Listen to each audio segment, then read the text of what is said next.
Welcome to Talking Tuesday. I am your host, Fancy Quant, and today we're going to talk about a really weird problem that we have in quantitative finance that I've never seen anyone talk about. And this problem is coming down to marketing. So now I know everyone's probably like, oh, I'm going to hurry and exit out of this, video or this this podcast here, right? I don't want to talk about marketing.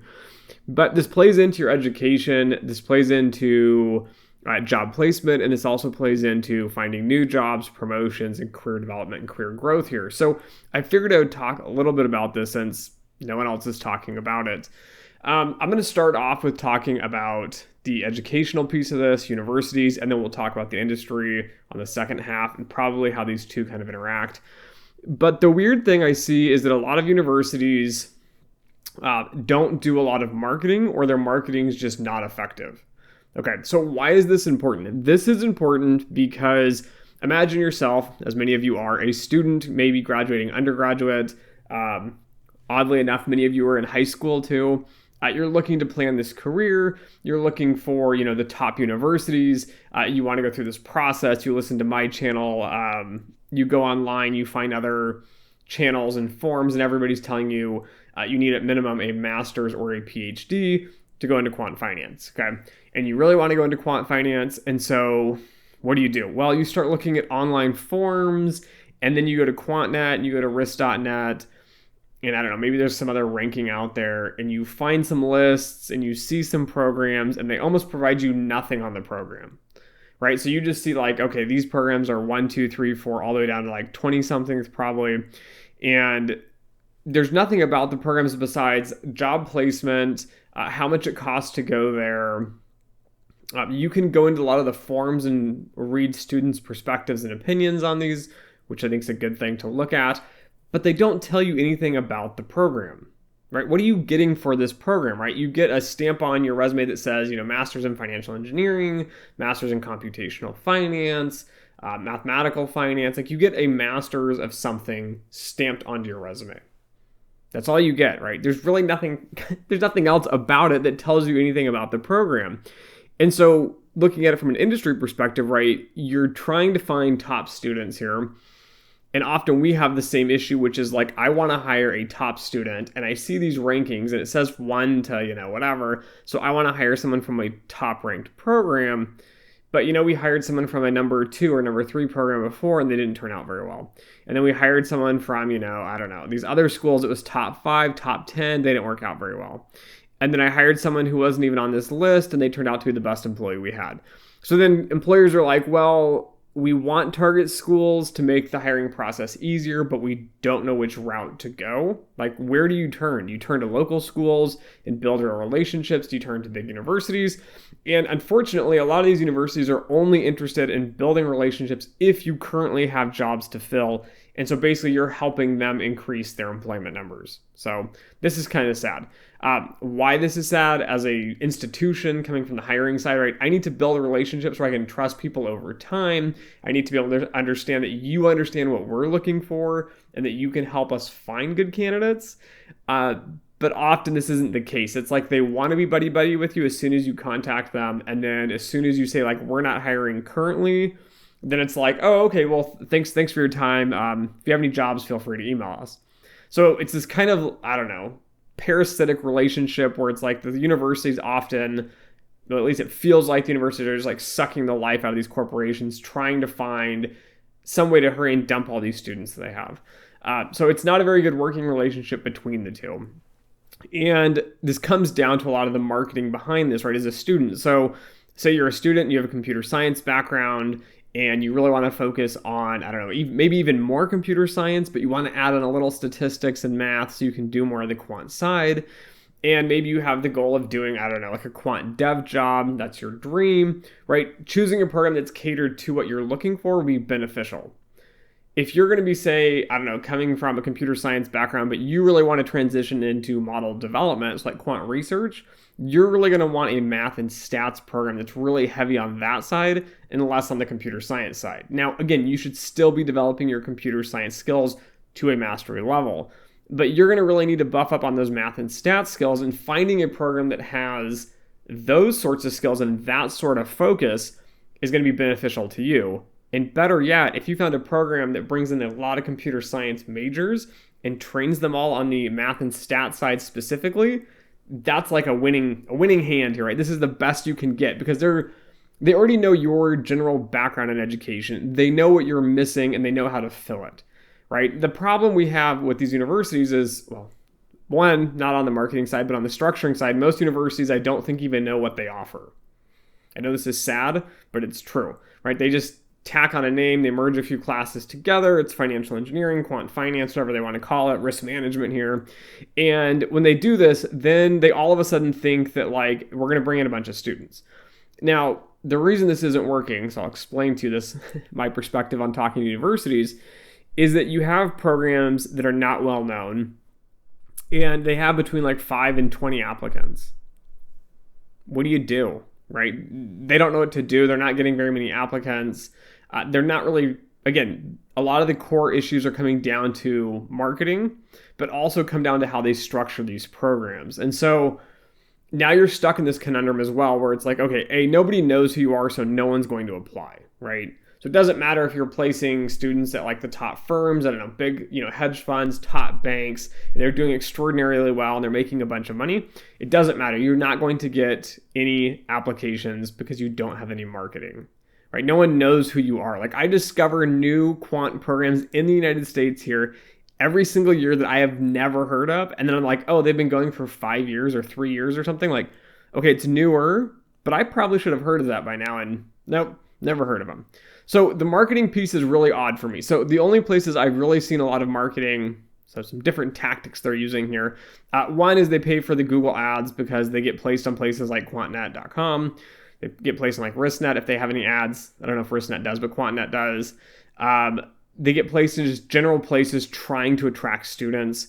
That's the first one. The second one I see, which is a little more creative, is they start creating their social media platforms, but I think they do a pretty terrible job at it.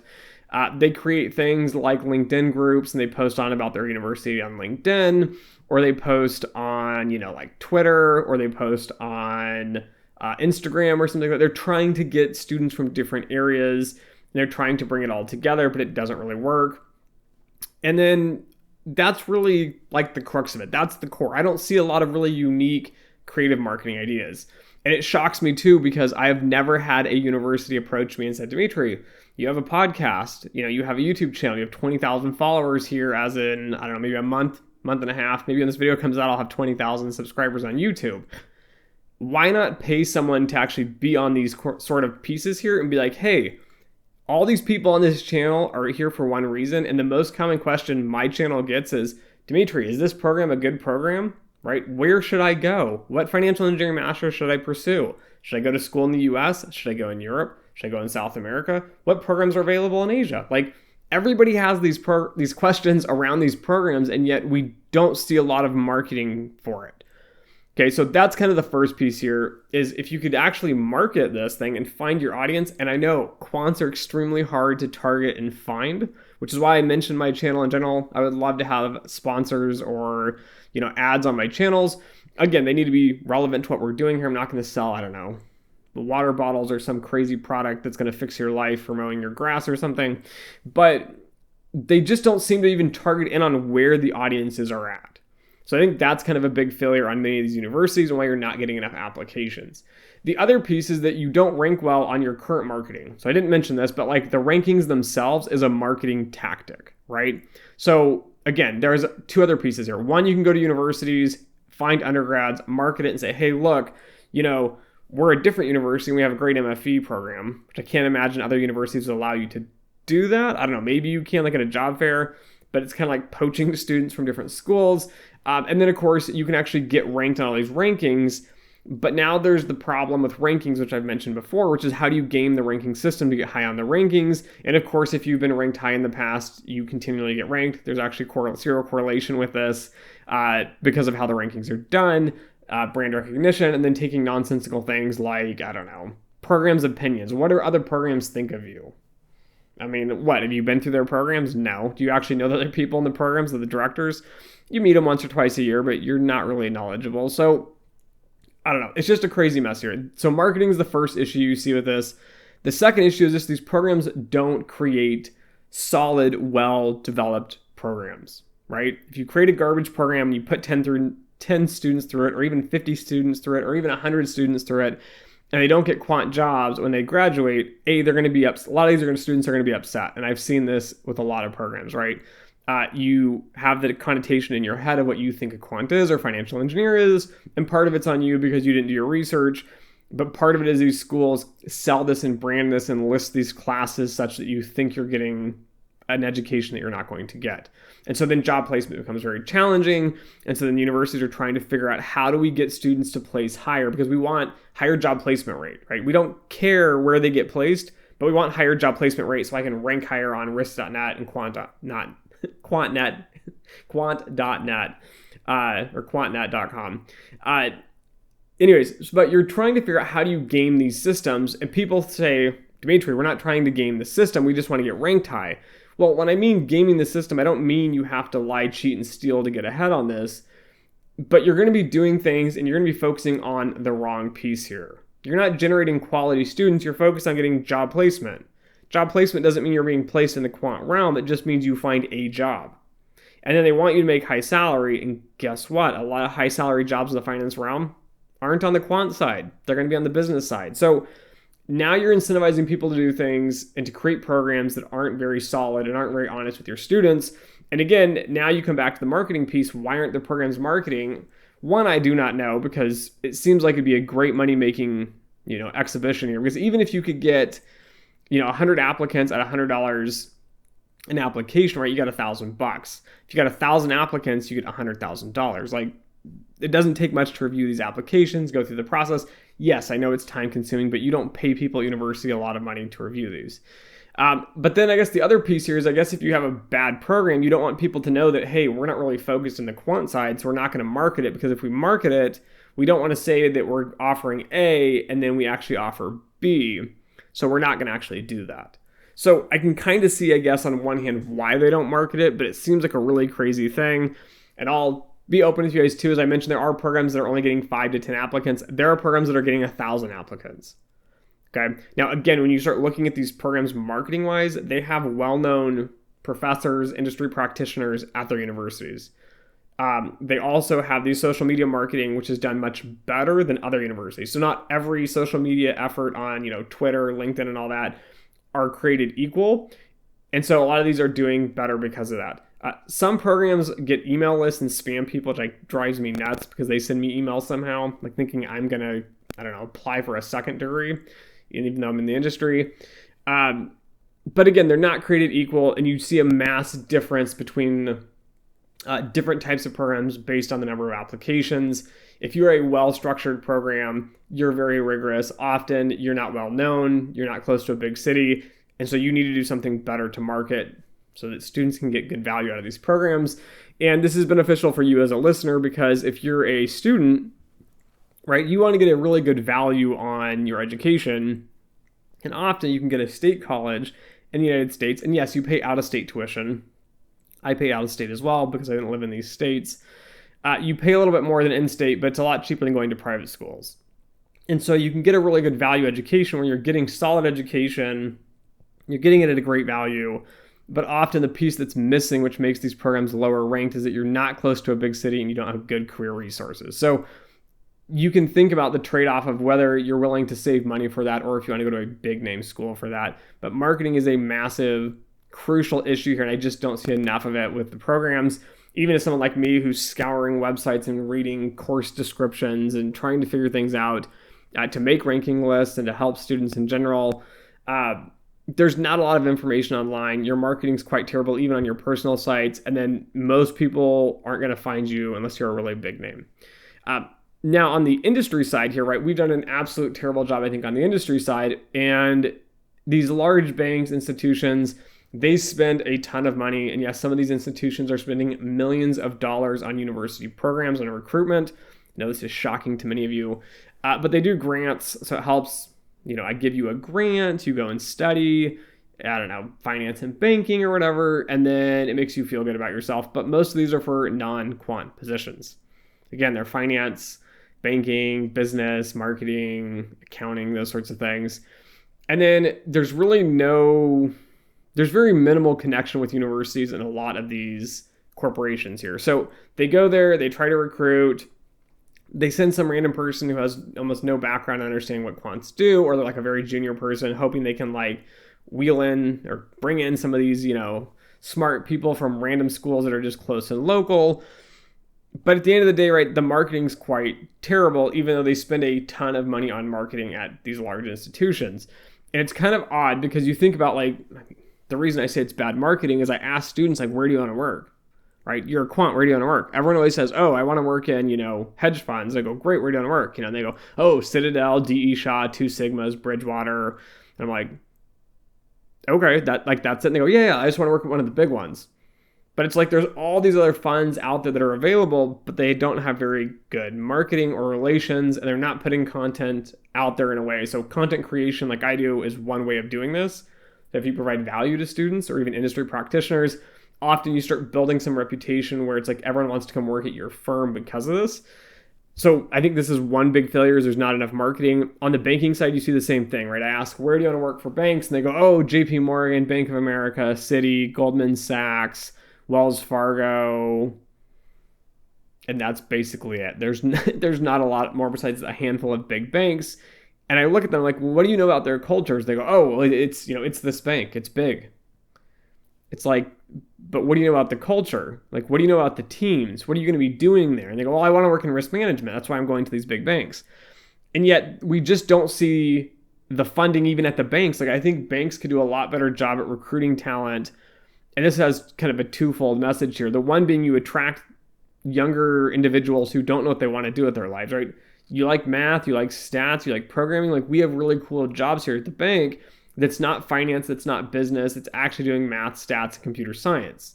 And so marketing those sorts of jobs, and that's a range of jobs from quants to like IT to operations research, for example. There's a wide range of jobs here, but I don't see the banks spending the money and building a reputation where it's like everybody wants to go to X, Y, and Z firm because that firm has an amazing reputation.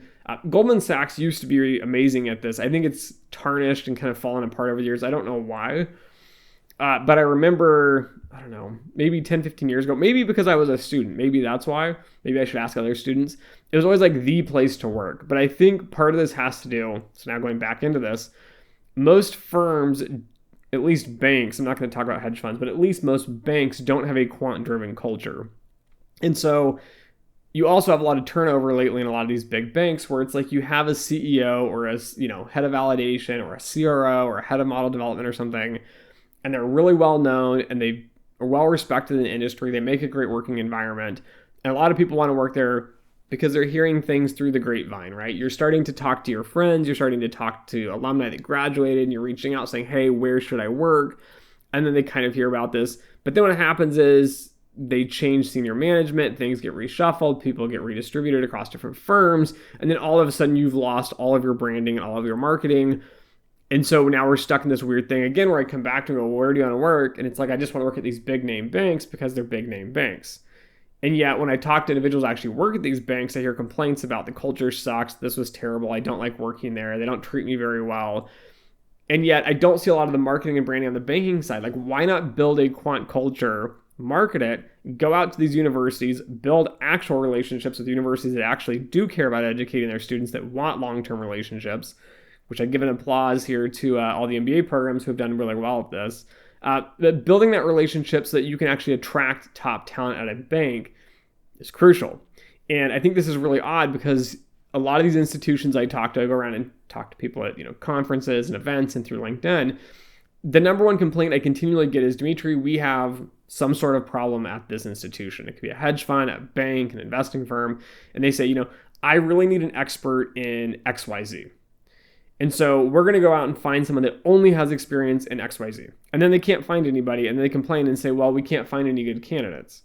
And I get it. It's really hard to find top qualified candidates. Even someone who has 5, 10, 15, 20 years of experience, it's so hard to find a perfect match. And I think, again, we go back to this issue here. Well, if you had a really good brand, you had a really good reputation, you didn't have a lot of turnover, and the culture was built internally well, and you created marketing for these firms, the marketing was out there so everyone knew, like, everybody wants to come work here because this is how great and amazing it is. And it comes far I guess, far underrated on what people think. People think that money is the only thing that matters, but if you get a reputation for really good culture, again, quants love doing research and like exploring new ideas and doing fun and exciting projects. If you can use this in a marketing campaign, again, through channels like mine, for example, through university recruiting, spending a lot more time at universities, you would build up a much bigger brand and be able to attract top talent without having to go out and find that exact fit. And I think part of this is that, I guess part of it is a lot of people aren't qualified to hire these individuals. So I see these interviews go and they say, oh, this candidate was amazing. They're excellent. I have to have them. And then they hire them and then they're a dud. And they go, well, they just wanted to sit around and do paperwork and tell other people what to do. And yeah, they've worked in that area, that specialty we were looking for, I don't know, 15 years or something, but they didn't really know what they were doing. And it's like, well, obviously, because you didn't ask all these technical questions. And they go, well, I don't really have a technical background. I don't understand this. And so then you end up in this conundrum again. But I think the solution to a lot of these is being able to get better marketing on the banking and hedge fund side. Again, hedge funds, I think, have done a far better job at this. They have great reputations, or they have terrible reputations, depending on what forums you read. But they've done a good job on the marketing side. But if they could build relationships with universities, build good cultures, build a solid atmosphere so you can carry that marketing message through. So you have to change who you are and make yourself a good firm first, and then go out and market it. You'd build a great relationship with the universities. And if the universities built stellar programs, so again, built quality programs, and then went out and market all those programs, you would see a really good return on investment in the sense that you'd be attracting top talent. Your marketing would be doing that. Then you'd have all the students that you want. You can be very picky on what type of student you have, and you can develop a program just to fit those students. And again, that helps your marketing again, because now you're marketing the program to these specific individuals here. So anyways, those are my 2 cents here. We can do a lot better on marketing here. Again, I don't talk bank names, firms, gossip, or any of that because it changes so fast and so quickly here. I don't see a constant culture. You have like an amazing manager at some specific bank. It's great. It's wonderful. Everyone wants to work there. And then all of a sudden they leave and no one knows what happened. And then like no one wants to work there anymore. So those are my 2 cents. Universities and firms, I think, should be working together more so, even if it doesn't cost you anything. Perhaps it would cost you, I don't know, wining and dining students from corporations trying to come give out free food or, I don't know, merchandise or something with your company logo on it. But again, there should be these relationships built. There should be enhanced marketing for better programs. But for some odd reason, quant finance is very secretive. Firms don't want to push it. Senior management doesn't really care, to be honest with you, in many firms that like, we don't want to go out and spend all this money on quants. We really just need good employees in general. And so they have these generalized programs, and it's just not specific enough to quants. And then universities, I have no idea what's wrong with you guys, to be honest with most of you. You can make your programs 10 times better. I get it. It's challenging. It's not like you just wave your hand and hire someone and it fixes all your problems. But at the same time, like a lot of these programs I've never even heard of, and then they pop up out of the blue and I'm like, oh, I knew the university. I had no clue they had a quant program. And then students ask me and I'm like, I don't know, because there's nothing on the website. There's no other marketing. There's no specifics done. So anyways, those are my 2 cents. Thank you for listening. Don't forget to like, share, and subscribe. And as always, until next time.